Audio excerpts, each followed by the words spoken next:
Yo, do us a favor and yourself a favor by hitting that subscribe button. Make sure to tap that notification bell as well so you can stay updated. Now let's get to the video.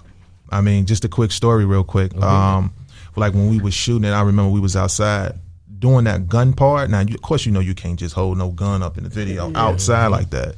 But I remember the police riding by. They was just like, but they noticed what was going on. They noticed me just shooting a video because I always shoot videos around my neighborhood. I like to just do it there. And it was like, hey, man, be careful. Be careful. Y'all got like 5 minutes. And, man, my boy J Hood, he was just standing still while we did that whole little shot, man. It was epic, man. This is iLLANOiZE Radio with Biko, iLLANOiZE Jones, and Pretty Riot. Going down right now. You're tuned in to iLLANOiZE Radio, Chicago's most valuable radio show. I'm your host, Biko, alongside Pretty Riot and iLLANOiZE Jones. And as always, we bring you all the illest guests from around the city and globe. And today, we got Englewood's own DaWeirdo in the building. What up, man? Finally here, man. You know what I mean? Long, yes, sir. Yes, long, sir. Welcome. long overdue. Yes, man. Welcome. Long overdue, my brother. And we finally got you in. And I mean, first and foremost, before we even get into things, how you feeling today? Man, I'm feeling great, man. I'm feeling blessed, man. You know, over these past couple of days, it's been just crazy stuff happening, man. You know what I mean? In a good way, though. You feel me? Good. You know, so I'm blessed, man, for sure. I hear that. Now, you know, as we brought you into a throwback shirt off, tattoos at that time, you know, because you've been in the game for a long time. People tend to like forget that you've been in the game a decade and some change. Yes. Like I'm dropping mixtapes since 08, 09, like type stuff. You know what I'm saying? Yeah, like we was at the AMC theater performing. You know what I'm saying? I don't even know if people ever did that before. Like I remember like when the Biggie movie came out, like my managers and them, they set up like a stage and at the AMC theater and we was just performing, bro. So when people come in to see the Biggie movie, they got to see us perform. Like it was crazy. They're like almost like red carpet, like experience. Over there 87 at the time. Yeah. History right there. And yeah. At the time too, you were going by Young HoodChiano. Yeah, Young HoodChiano, man. You used to have the big ass chain with the big ass cereal box, and then you would switch up the cereal boxes too. Yeah, man, I had all type of colors. Apple Jacks, Fruit Loops, all type of stuff, man. It was my own little thing, you know what I'm saying, to get attention. You know, I always, you know, figured out a way to try to, you know, get people to ask questions like, yo, what's going on? You know, what you do and stuff, you know what I mean? That's what I want. I just didn't want to be the regular type artist that's sitting in the room and everybody just waiting on you to rap, you know, with a big ass cereal chain. They coming up to you like, hey, you rap? Like, what you do? Like, what's going on? So what even motivated the cereal chain? Just being just doing something different. Just doing something different. I always believed in just doing something different, you know, setting a trend, you know. And at the time, we used to go by Young Trendset League Gang. That was my rap group back in the day and shit. So, man, just doing stuff different, bro. Was it cereal in the box? Nah, bro. I think it was like a shirt and something like to keep like weight. You know what I'm saying? Type of weight so it won't be blowing all around when I'm performing. So, yeah. So, considering you were doing like walking around with cereal boxes on, did you ever like get to a point where you felt like you were drawing maybe the wrong type of attention because people were just maybe looking at you like gimmicky because you're doing all this crazy stuff? At that time, no. Now I believe people look at it like it's a gimmick. Back then though, they just wanted to ask questions. Like it was always good feedback. I mean, I ain't had nobody run up on me crazy or anything like that. But yeah, it was back then. I mean, the vibes was just better back then. Yeah, all around, you know, versus now. So yeah, I mean, think about it. We had people wearing hella baggy clothes, doing skinny jeans. You feel me? Skinny jeans, Fabo, all everybody doing the different dances. Back then, you right, a lot more was accepted, and a lot of stuff wasn't taken as serious as. Today it's like, man, it's crazy, bro. You feel me? I walk out with a damn cereal box now, they gonna be like, oh yeah, he only 6'9" shit. Do you feel like social media played a role in that? Definitely. Yeah, social media got a lot. I mean, you got to be careful what you say nowadays, you know. So, and you know, people take social media to the heart as well. You know, artists as well, they look at stuff and they read the comments, they know what's going on. So, you know, Okay, Yeah. so you just said something that stuck out. You just said that, you got to watch what you say on social media. Like, considering that you've been in the game for so long, do you feel like artists have a responsibility to, like, actually take control over what message they're starting to put out? For sure. Yeah, everybody got to be held accountable to some sort of extent. You feel me? Yeah. That's one thing you definitely take accountable to. Like, you make sure that you represent the kids well too, which we gonna also get into in a little bit. Yeah, for sure. I wanted to go back to your single "Shirt Off." So I was playing it for my son. He's 3 years old, and he was rocking and vibing. First time hearing the song, singing the lyrics, singing the hook. Yeah. So years later, because that released 2011. That was that was my first video, I believe, or second video. But yeah, that was crazy, man. During that time, man, when we did it, see. Man, it was much more happier back then, but you still had to be aware of a lot of certain situations. I remember though that song was so great during that time that T.I. manager Clay, he said, "Hey, come out to Atlanta. I want y'all to perform with me." You know what I'm saying? And shit, it was up from there. We went out there, performed with them. Came back to they had something going on in Aurora or something with DJ Drama. They was like, "Come on, man, VIP, man, we want you to party with us and stuff." That song was that great. I was just kicking it with them. So yeah. Did you hearing this song years later? Did it give you any type of goosebumps? What type of feeling did you get? Hearing your older self. Yeah, it does give me goosebumps, man, because I think about everybody that was actually in the video, and it was probably 30 to 40 people in that video. But I've lost a couple of people though, since then. So every time I hear it, I just think about all the guys. Damn. Yeah. Man, I mean, look, at least y'all made a memory. You know what I'm saying? At least the memory's there. It's still on YouTube. Yeah. And then on top of that, you still doing your thing to this day for them. You know what I'm saying? Yeah, definitely, man. And before we get into another music break, people tend to forget too, you will not, I ain't gonna say the first, but underground independent to land on MTV jams and man. And World Stars and things of that nature back then in 2011 2012. That wasn't easy, especially MTV jams. It wasn't easy, bro. The music was just that great though, you feel me? I always believed in myself, and I can reach, it's limited, you know what I'm saying? I can go anywhere with it. But during that time, MTV Jams was definitely a great celebration for me and my family.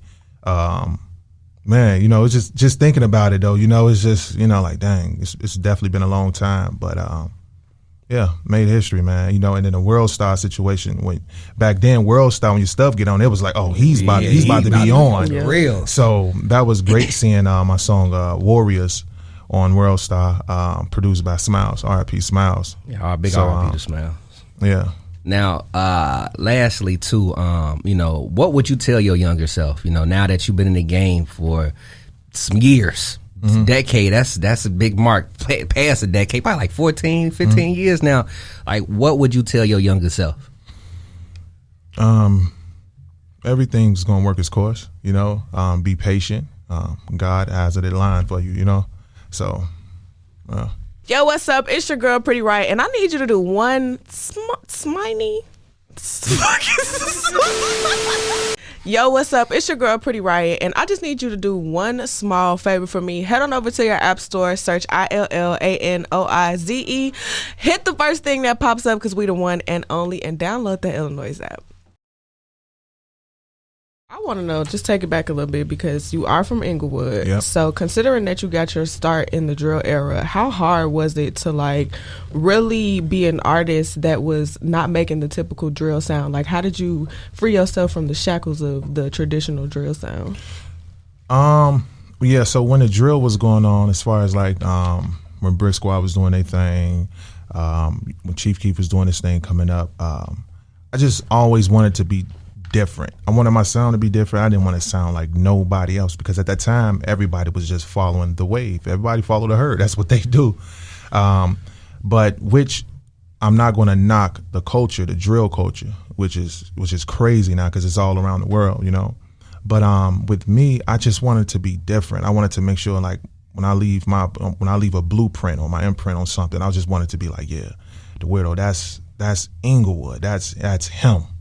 So I just want to leave a stamp just for me, you know what I'm saying? So when people look at it like, all right, we're going to follow the weirdo blueprint. We don't want to sound like nobody.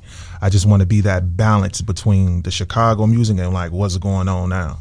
So yeah. I mean, speaking of the weirdo, when did you even make the transition from Young HoodChiano to the weirdo? I made that transition when I dropped the EP called Slumville Creek. 2016. Yeah, man. So me and Smiles was just talking about a lot of stuff. During that time, I was just trying to rebrand myself. It was a lot going on in the entertainment world and a lot of he say, she say stuff. This person sound like that stuff. And I'm like, I need to strip it all and just rebrand myself. So that time I cut my dreads off. I left this dread and a tail. And I remember a guy coming up to me on a bus stop. He was like, man, I promise you, in 6 years, that hairstyle, everybody's going to be doing it. And I see it all over the world today. It's crazy because I remember people was like during that time, he was like, man, weird. I mean, ain't nobody gonna be doing that. But I mean, you see everybody with the little curly naps and then like hanging something. They got I was about to say, because I thought about locking a piece of my hair in the back. That's crazy. Our cameraman had a tail. Raw used to have a tail too. His tail was long, yo. Yeah, man. So yeah, I just thought about just always just doing something different, man. So Slumville Creek was like the birth of a new sound, just diving in deep into like my surrounding areas of the stories that I'm hearing. I mean, it's crazy stories that I've been running across, just talking to like, just from kids to grown-ups to, the old heads, the wise ones, all that, man. I just be just like, they feeding me. I be like, what? You know what I mean? And yeah, man, I just come out with, just pure art on top of that. Your visual game, bananas. Yeah, thanks, your man. Visual concepts. Thanks, man. I mean, are you drawing these concepts? So me and my boy Fly, we always bump heads, like once I draw up the format of like the story, as far as like the single that I'm gonna put out, Fly come in, he say, let's do this. What do you think about this? Well, hold on, let's step back. Hold on. Let's go at it like this. And then so I'll say something that I want to do. He'll say something he want to do. And then we'll just guerrilla shoot it. Mm-hmm. And man, we just give it that feel, that greediness, and shit, it become magic. And y'all been working together for years. Like, how is that for you to have hopefully I say this right, don't butcher it. Cinematographer. Man. How is it having being a partner with Ty? Man, Fly's my partner, man. You know what I'm saying? It's a blessing to have him around, man. I remember at a time, and he'll tell you, he was like, man, I ain't never used to like Weirdo. Only because I was doing something different. At that time, he was doing drill. He was shooting for like Brick Squad and everybody. So that's what everybody wanted. They wanted that. But I think what changed his mind was Black Kenny. There's a song of mine called Black Kenny. And he heard it. He was like, yeah, this is the moment. And we locked ever since. So were y'all cool? Matter of fact, how did you and Ty even meet? So one of the guys around the neighborhood knew Fly and he knew me. So he was like, come on, man, I'm about to take you, to Fly crib. I'm like, cool, all right, cool. So, and I always wanted to meet him because, the only 3 people I know that was shooting at that time was AZ, D Gangs, and Fly Ty. So I'm like, cool. And he took me to his crib. He's like, yeah, I know who you is. You know what I'm saying? So I'm like, man, I got a song. I think you need to hear it. He was like, all right, is it done? I'm like, nah, I'm about to just rap it to you. And I was just rapping to him. He just synced the vision. He was like, damn. I was like, man, bro, I'm telling you, it's going to be crazy. And then the video was so raw.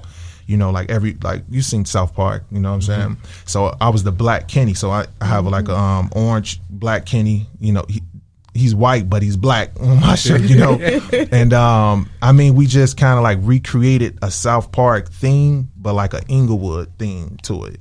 And man, it just blew a lot of people's minds away. And after we shot it, we dropped it. It was like, bro, we about to go far. So I want to know, like, how important is it for you to create videos with storylines? Because I think, like, we get bored with videos of seeing the same shit over and over, and especially, like, coming from Englewood and coming from, like, the sound that comes from out of there. Like, one, how important is it? And, like, do you ever feel pressure? Like, because, okay, wait, let me ask you this. Did you see Genius? Yes, I seen. Okay, so I know you saw the process of like when Kanye was creating. What was that the Jesus Walks Jesus Walks video? Through the wire like too. Yeah, through the wire. So you saw his process and how like much of a stickler he was and how anal he was about things. So one, how it's important is it for you to like actually be different, but then like are you a stickler about how you want the video to look? Has there ever been times where you like, I don't like none of that, scrap it, let's do this all over? I lean that towards fly. If you know, like, if it's not shot a certain way, because sometimes I have to just be in my artist mode, you know. Sometimes I just want to make sure that I'm killing that. And then I let Fly do his thing, you know. So we just don't, you know, so we don't bump heads. Sometimes we bump heads at times. But I let him do him. He let me do me.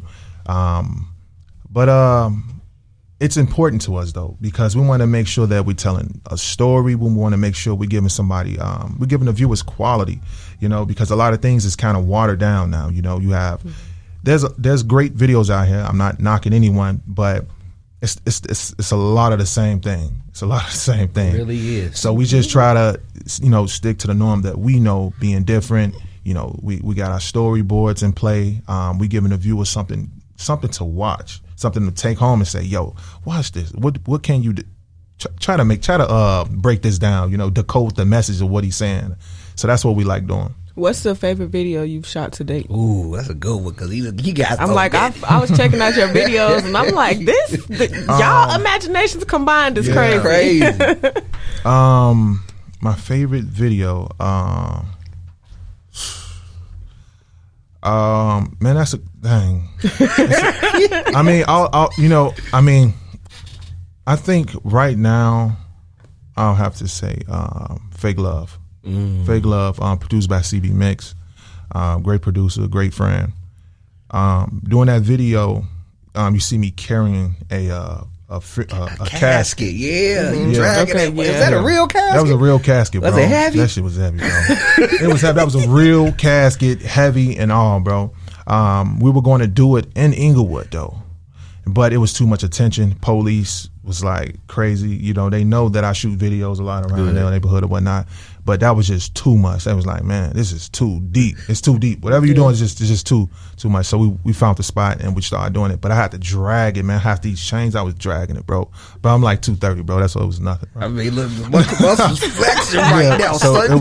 it was nothing, bro. So, but yeah, though, man, we made it happen, man. But it's just, you know, I was just basically displaying just like death is all around. You know, you can't ignore it, you know, but you have to be wise and be aware of your surroundings at all times. So that's what we was really pushing with that. Another video that caught a lot of people's attention that we're going to talk to right after this music break. I'm actually going to play it. Right. Guilty Conscience. You know what? Y'all keep it locked because we finna talk all about it. Is your business struggling? Trying to get your followers up? No problem. You can advertise with us right now. Tap that link above. Now let's get back to the show.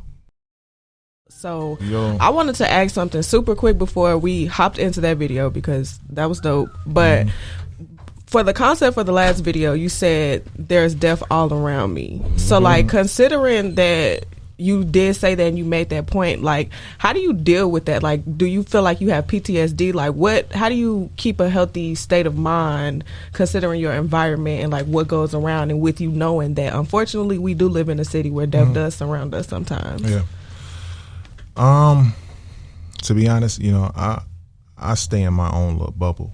You know, that's how I deal with it. Just stay in my own bubble. Just try to think positive as possible. Just doing me and just not putting myself in situations that can turn out to be, you know, turn for the worse. Pretty much. Is it hard, like losing friends? Like even how you were reflecting earlier, like on the video, you were saying there's people that were in some of these videos that are no longer here with you. Like, is that hard to deal with? Does it make you not want to go back and listen to some songs because of the memories attached to them? It's hard. It's hard to listen to them, but I mean, life goes on. You know, I miss my folks, but you know, it's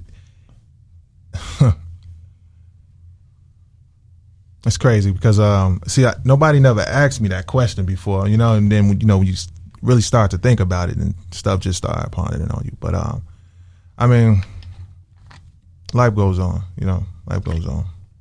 Man, look, I mean, because like 95% of everything that I usually shoot is like a story that happens somewhere. So like it's all real situations, the issues that I talk about. You know, I mean, I don't glorify anything. Just tell it as real and rugged as I can. Versus what other folks may do. You know, when they talking about 30 poppers and all that other type of stuff. You know what I mean? But like. When did that become a thing for you to like really tell stories and then share the stories visually? Man, just sitting down with a lot of wise people, you know, speaking to my grandmother, just speaking to her. She telling me about a lot of stories of how she was raised up, you know, coming in the 80s and the 90s of how those was the good times versus now. My grandfather, you know, then my uncle, you know, being a pimp, all type of stuff from, you know, just, you know, older cousins, gang banging, all type of crazy stuff that's going down in Motown. So it was just like, you know, I started to listen. I never was the type of person to like overlook things. I just like sit there, be quiet, and just kind of listen. Like, damn, like it's a story. And as you keep listening and listening, it's just like, damn, okay, this is a story that needs to be told. Yeah. So who's Lillie? Lillie is my grandmother. Okay, just wanted to make sure. Yeah, We definitely sure. gonna touch on that too, because that show your EP you just released. Yeah, and we gonna touch on your grandfather being the pimp too. Don't act like that just went over. My uncle. Your uncle. I'm sorry. Yeah, Look, I'm sorry. I just heard pimp. Yeah, yeah, man. Yeah. But getting back to guilty conscience, man, bro. I remember when College Kid posted a clip of that. Oh, yeah. I mean, they been showing you love. Yeah, definitely. That's when College Kid. That's when I first got hip to you. Was through College Kid, and but yeah, they posted the video of Guilty Conscience, and this looked dope. Went to check the video out, and the way you did it, you and M-Bam, NBA Lil Flip. Man, y'all two combined, killed it. Like the way y'all flipped it and did it, man. First and foremost, how did you two even link and put this actually part 1 and 2 together? I mean, so, you know, I'm a fan as well of drill music as well, you know, what goes on. And Flip is someone that's close to Fly and shit. You know, we always been like, you know, rocking out with each other and stuff, you know, and it was like, man, it's time to do something with each other. Let's go ahead and link up in the studio. And actually, when we did that song, I sat on it for a year, and I said, man, there's going to be a time when I put this out. Because I produce beats as well, but I'm kind of like a hidden producer. I don't like the glory, you know. I don't like tell everybody, because then they be at your inbox. Make me a beat. Make this. So you produced this? Yeah, I produced that one. Damn. So, okay. so yeah. And you said we made it. I'm sorry. I was just saying. You said you sat on it. Why did you sit on this for a year? Because I wanted to make sure when it was a right time to put it out. It just wasn't right. Something just wasn't right to put it out at that time. So we did it. We sat on it for a year, and then I remember Fly was like, "Hey, bro, you ready?" I was like, "I think it's time." So we came up with the masterpiece. You know, big, you know, influenced by Dr. Dre, Eminem, of course. And I was like, man, I want to do something, but I want to make it like a Chicago thing. And man, it was fun. It was fun shooting it, bro. I mean, just a quick story real quick. Like when we was shooting it, I remember we was outside doing that gun part. Now, of course, you know you can't just hold no gun up in the video outside like that. But I remember the police riding by. They was just like, but they noticed what was going on. And they noticed me just shooting a video, because I always shoot videos around my neighborhood. I like to just do it there. And it was like, hey, man, be careful. Be careful. Y'all got like 5 minutes. And man, my boy J Hood, he was just standing still while we did that whole little shot, man. It was epic, man. Yeah, man. So, and then we didn't want to do the normal. Like we knew we could have, you know, when the guy came out the house, he could have shot him. That's a regular Chicago video. But the fact that he didn't shoot him didn't make it a regular Chicago video. So, and I think that's what grabbed a lot of people's attention. They was like, shit. That plot is a message. This is something going on here. Yeah. You sent a positive message, you know, and that was needed. Like I ain't gonna lie, I just knew that gun was finna go off. I was waiting, bro. Man. So yeah, man, when we did that, man, it blew up. It went viral. Everybody was talking about it, tweeting about it. I got some crazy calls and just about that single, man. So yeah, man. And then you all released part 2. Yeah, man, part 2. Everybody wanted it, so we threw it out there. It was crazy how we shot that. You seen the cop. I forgot what we was leaning that towards, but you know, like when a guy get pulled over, of course, a black man getting pulled over by a white cop, I mean, you automatically suspect he's about to get ready and shoot him.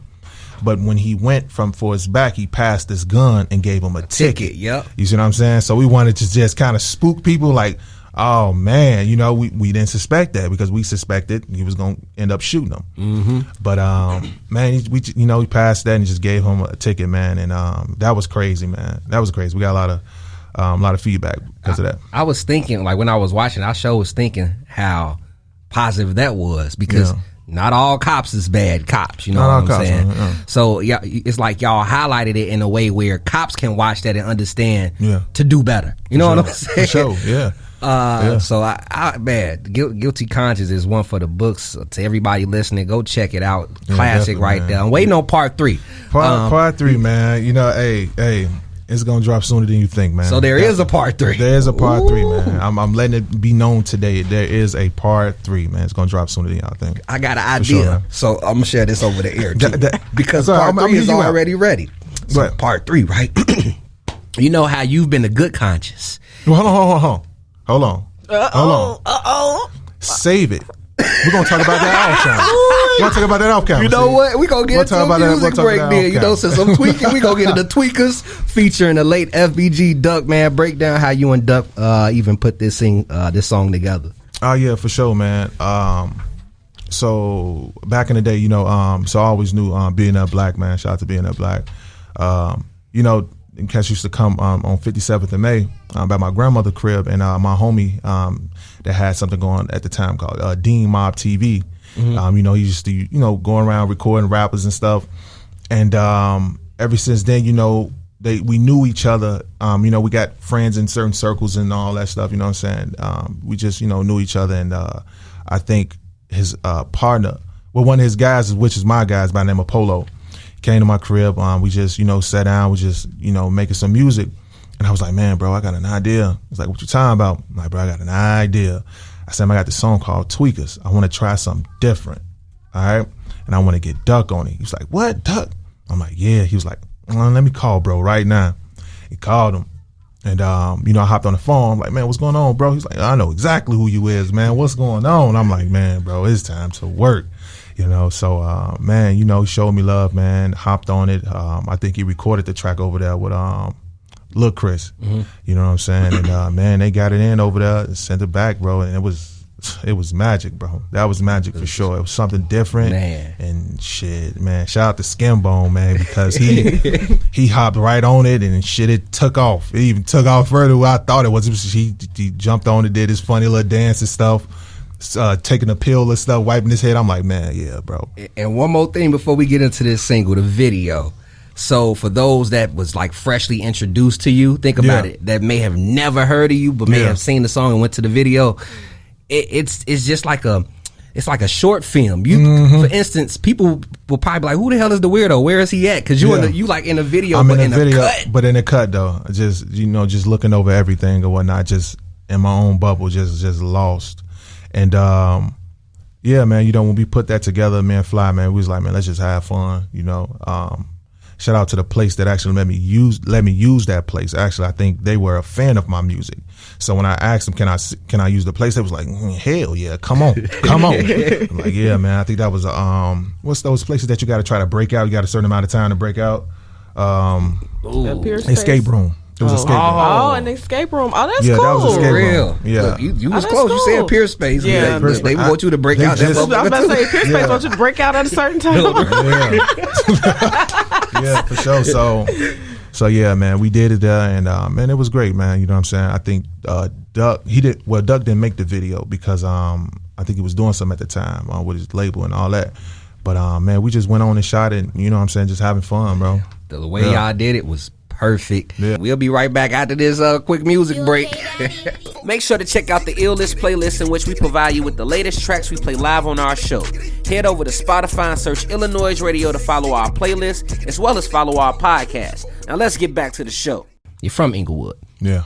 If I'm not mistaken, like throughout the entire show, we've been talking about how a lot of your videos have been shot in Englewood, within the community, to the point the police, the department, they know that secure the area know.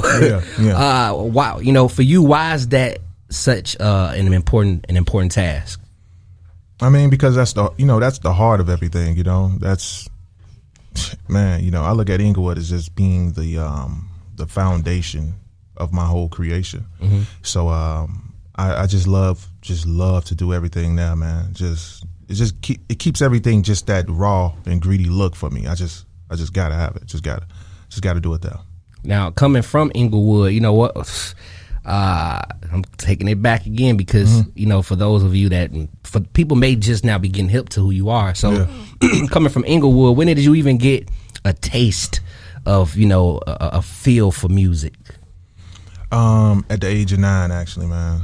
You know what I'm saying? I've always been writing, but I believe it was that Biggie Smalls beat. It was a Biggie Smalls beat called Warning. At that time, I used to call myself Lil Thoroughbred. From my older brothers and them, man, used to call me that. So that Warning beat, man, did something to me, and I was like, yeah, this is something I definitely want to do.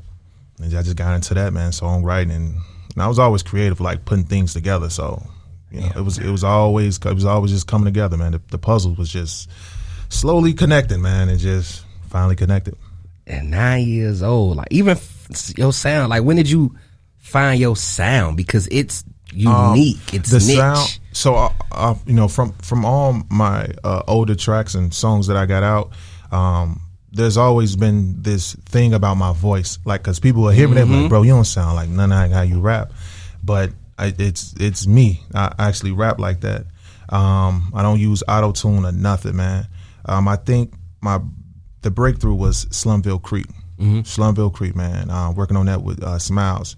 It was a track called Bonfire Children. Bonfire Children, yeah. And then I think that's when I found out, like, this is exactly, it aligns just perfect. This is me. Yeah, and I just stuck with it. I'm happy you did. 'Cause once you come on the track, everybody know, that's DaWeirdo. Yeah, man, for sure, man. For sure, man. That's definitely DaWeirdo. Now, me and you actually got a bond. 3rd grade, I've learned, if I'm not mistaken. First, let me break down my incident in 3rd grade before we get into yours. All right. So in 3rd grade, I actually damn near got kicked out of public school, right? Because some things happened. End up kicking some things happened. Okay. Me and the security guard got into some things. Me and the teachers got into some things. And 3rd grade was the exact grade where I damn near didn't make it to C4 or 5th grade. But shout out to where my pops lived in Bolingbrook. They gave me a second chance. Okay. And I was able to resume.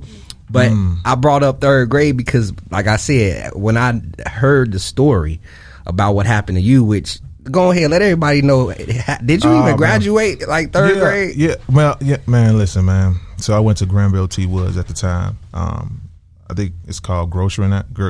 Well, I mean, shit. They closed the school down now. It was over there on 62nd and Racine, I believe, 61st and Racine. Yeah, man. I got kicked out of 3rd grade, man. I called my teacher a bitch. Oh, so you did call her? Excuse me for saying that word. You know what I mean? But so you did call? Oh, damn. Yeah, man. I will say, if a 3rd grader call you a bitch, you must be a bitch. Just be a bitch. Bro, see, what's crazy, but I mean, kids, nowadays, though, kids get away with crazy stuff, though, you know, and yeah, they do. Shit, I mean, that wasn't even touching the iceberg with what is going on now. But, yeah, man, I called it that, and then, shit, man, I thought everything was all cool. Coming back the next day, la-da-da-da, nope, you gotta go. Damn. Yeah, man. They ain't even give you a paddle? They ain't switched the class or nothing? Man, they ain't do none of that, man. Then they took me to, like, the rival school. I went to Copernicus over there on 60th and Troop. 60th and Troop, yeah, man. They took me to Copernicus. I'm like, damn. I'm here with the school that hate the other school. So, yeah, I was that kid. I ain't gonna ask your age. I'm just say, when was you born? You say you're gonna ask my age, but when I was born, a trick question. I'll put it like this: today is my birthday, actually. Really? Sense. Oh, happy birthday! Yeah. Oh, man. So you get the exclusive. You know what I'm saying? Look, happy birthday to you, my brother. Thanks, bro. Thanks, man. Because I brought that up because in my time, schools they had paddles, bro.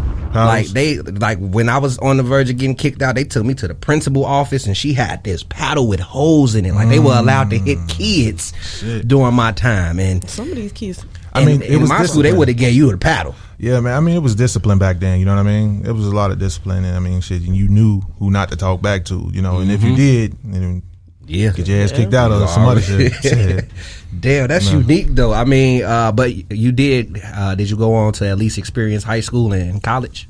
Not college. High school. I went to Harper High School. Okay. Over there, I think like 65th and Woods, I believe. So I went through 4 years of that. Man, shout out to my grandmother. Well, RIP to my grandmother. But if I would never even made it through if it wasn't for her though, man. She was the rock.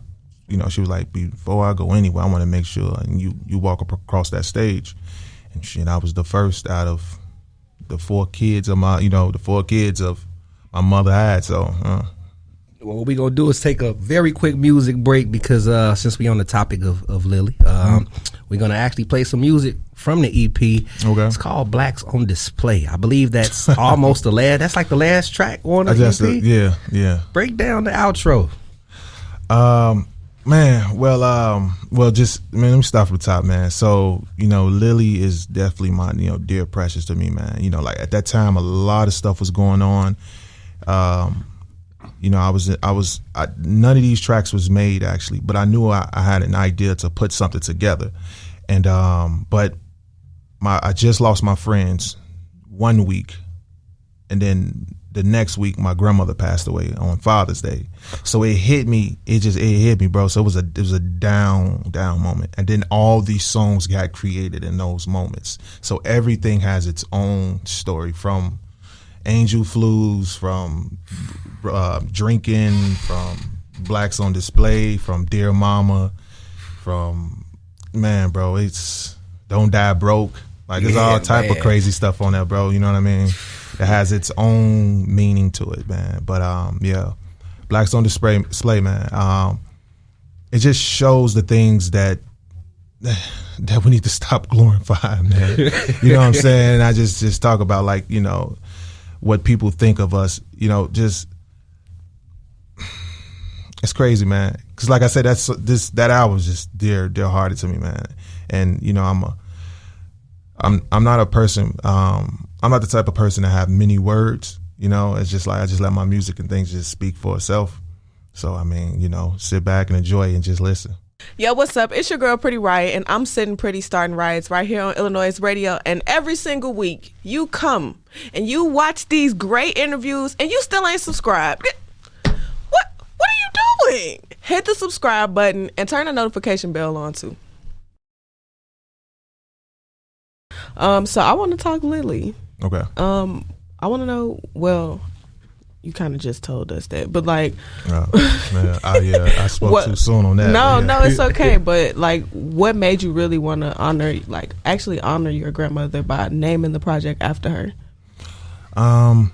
Because I didn't want it to go overlooked, and at that time, my grandmother passed away on Father's Day was crazy, and I'm like, as much stuff that I put out there, and I know some things go overlooked, I want to make sure this don't go overlooked, because my grandmother was my rock in my family, and I speak about her on a lot of things in all of my music. So I just didn't want to be overlooked, and I knew it was going to be special. It was going to be that tape, just that tape. I agree. Yeah, I have a lot of great tapes, but that tape is different from a lot of other tapes. So yeah, like hearing it, bruh. I'm gonna say this some of your best body of work. Thank you. Listening to excuse me, listening to Slumville Creek, Cricket Creation, Broken Ugly, and then heading into Lillie. Like this some of your best work, my brother. Like I feel like you did your grandmother well. Like I'm pretty sure she's smiling off of what you attribute to her. And another thing I noticed too out within your projects, every single project you've done since 2016, all 8 tracks. 8 tracks on 8 tracks on 8 tracks, and then you switch it up and bring us 11 tracks. Yeah. So what made that special for you to finally go from 8 to, okay, I'm gonna give a little bit more? Everything that I put out, it was already like I say at that time, it was just like, all right, cool. You know, it's an EP. Let me put some out there. Let me feed everybody. But this was a little bit different because I said like the time frame, and it was just so much on my mind. I'm like, man, I just want to, so like it was a cloud over me, you know, emotionally, going through stuff and, you know, family wise, and just trying to put it together and still trying to balance music. And I'm like, man, I got so much to say. I'm gonna just keep going. I ain't gonna, you know, usually I try to kill it at 8, but I'm like, oh, let me just keep going. Let me push for this 11, you know. And then I had actually more tracks, but I'm like, let me just give them this right here. And man, you know, and then like I say, 11, you know, because her birthday is on September 11th. Virgo, and that's Biko's birthday. Oh, wow, bro. That's my birthday.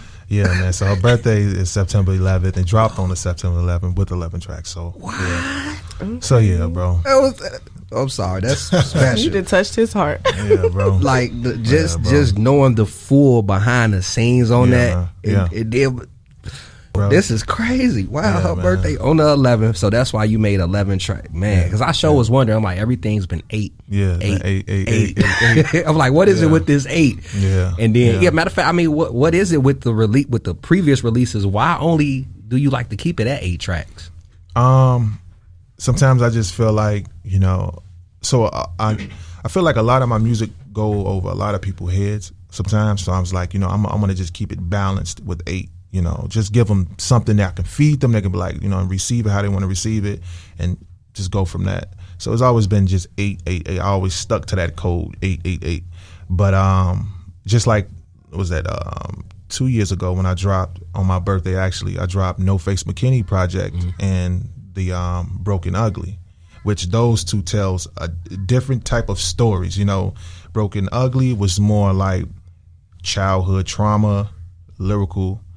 No Face McKinney was more of like the now sound, like the now everybody's talking about, just the now, because I can do it. So that's those 2 projects. But this one though, I had to be something special. Man, I had to change it up. It was definitely it is something special. And you could definitely, like I said, to me, I feel like this was some of the best body of work that you put out. And I mean, speaking of it as well, what's the first track you started when putting together Lillie? The way it's wrote up from each track. Oh, so it's actually in order of the. It's in order. It's in order. Yeah. Every emotion, every emotion that I was feeling, it's in order. I didn't want to change this around, put this. No, everything. Wow. I'm sorry. Look, I'm like, because I like to hear about the different processes. I've never heard an artist come in that seat and say that. Yeah, I just let it flow like that, because even like you were talking about, you had more songs than that. So like, at what point where you were like, all right, this is good? Was it because you got to the 11? So I think I did actually like 15 tracks, but I wanted to keep it at 11. I'm like, this is my grandmother, she'll appreciate this right here, this project, you know, and how it was done, man. It was tailored nice, you know, just from all the way from the intro. You know, I was out in Miami actually when we shot that intro. The intro is actually the visual intro. I was out in Miami when we shot it. I was in like the hotel or whatnot, and I was listening to my grandmother's last recording on her birthday, and you know, I just happened to film her. You know, she was so happy, man. You know, she was crying and stuff, and man, it was crazy. That was like the video I had. That was my last video that I had of her. Actually, I mean, because I'm you know, I talk to her all the time, so I'm like, it's no need for me to always record it and stuff. She know what's going on. But yeah, man, that was the last video. So I wanted to make sure that was the intro for Lillie. How, like, we didn't ask you this, but how important was your grandmother to you?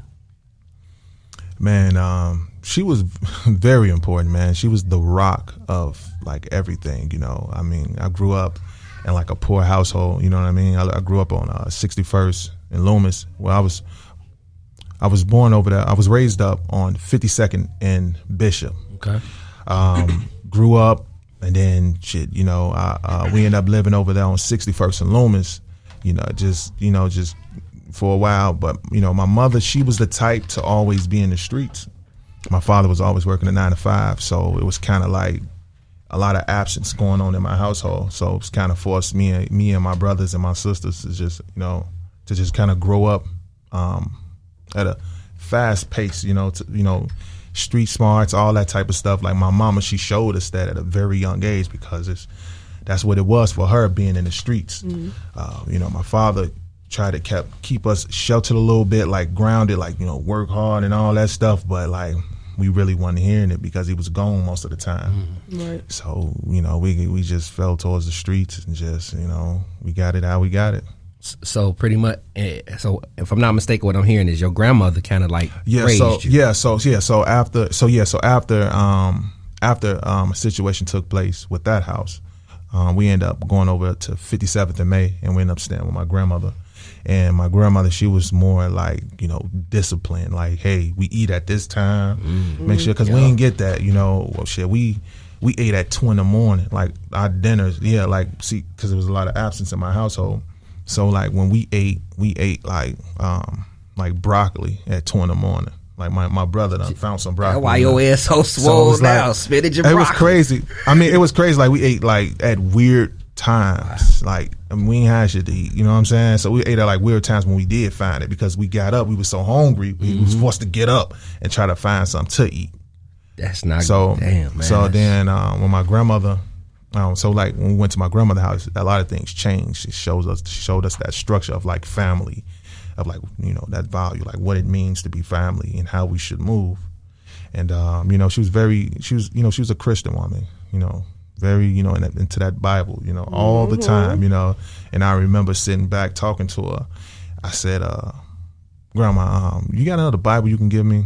You know, I asked her for a Bible. I said, if anything ever happens to you, I just want to you know, always think to myself, like, okay, my grandmother gave me a Bible. She gave me her words, her knowledge, everything she taught me, but she gave me a Bible, you know, something physically she could, you know, give me. So she signed it and all, you know what I'm saying? Still got the Bible. And I just think about that moment, because she cried when she gave me that Bible. It to you? Yeah, because, you know, she was 86, I believe. 86, you know what I'm saying? So she lived a good life. Yes. You know, she's very well respected through the neighborhood. Over there in No Love City, well respected. And you know, she was coming. She seen me growing up as a man, and she seen the shift. 'Cause I was wild as hell, so she seen the shift, and she was like, man, you know. And man, it was a very emotional moment, but yeah, she was everything. What's one thing that like rings in the back of your mind from time to time that you hear her telling you? You're doing a good job. Don't stop. You know, keep doing what you're doing. Just keep doing it. Don't stop for nobody. I remember when I got my billboards all around the city for Tweakers when I was promoted at the time. I wanted to drop this footage actually, showing my grandmother, but man, she was so proud of me, man. You know, like just seeing her grandson on the you know, just on the billboard right around the crib from her house, like, damn, that's my grandson, you know? And it was a great moment, though. Definitely a great moment.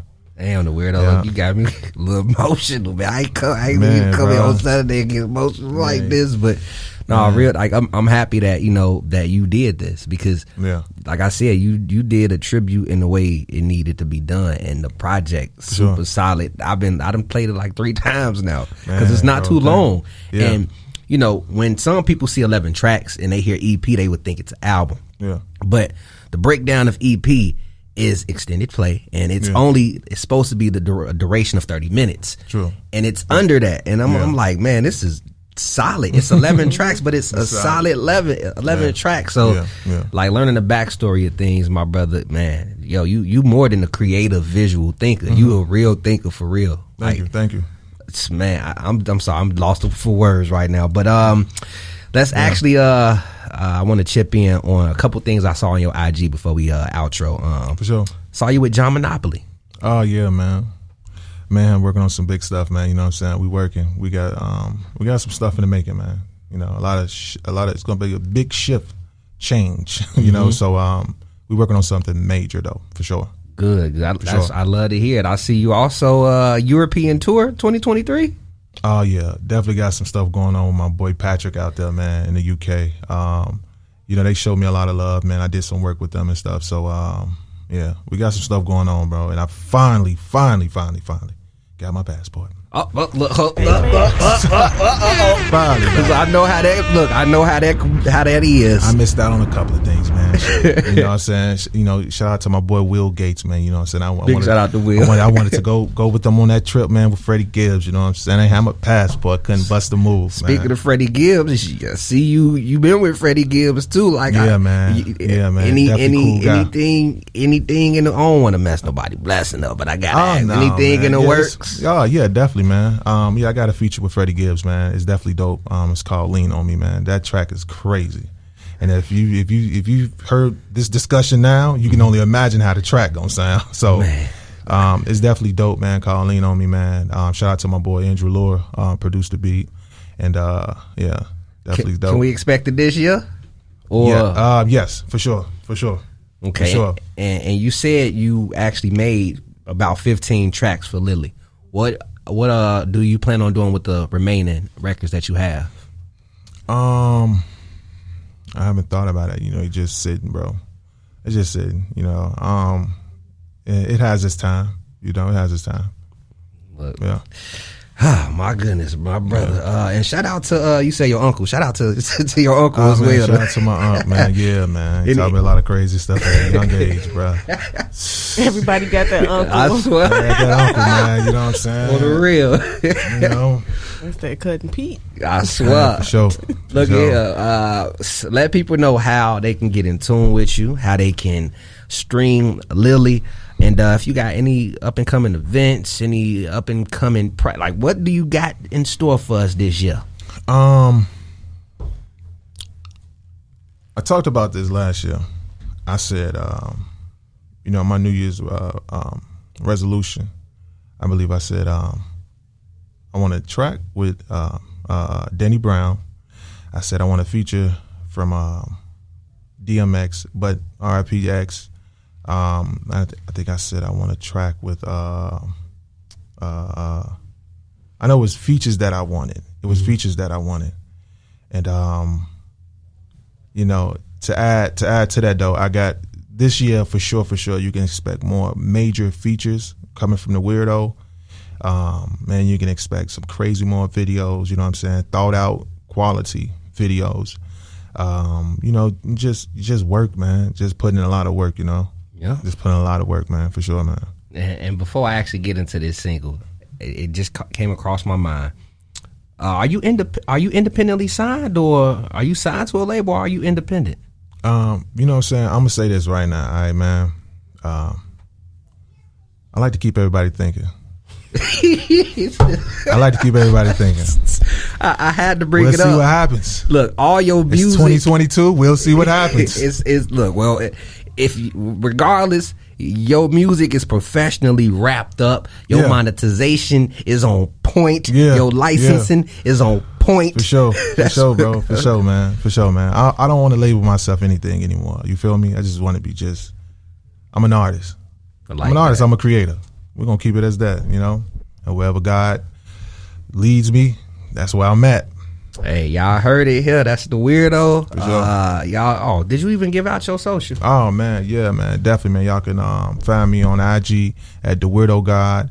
Y'all can find me on Twitter at DaWeirdo God. Find me on Facebook, DaWeirdo. Man, just search me up, man. You know what I'm saying? Pretty much everywhere, all music, all on all platforms. So go check it out for sure.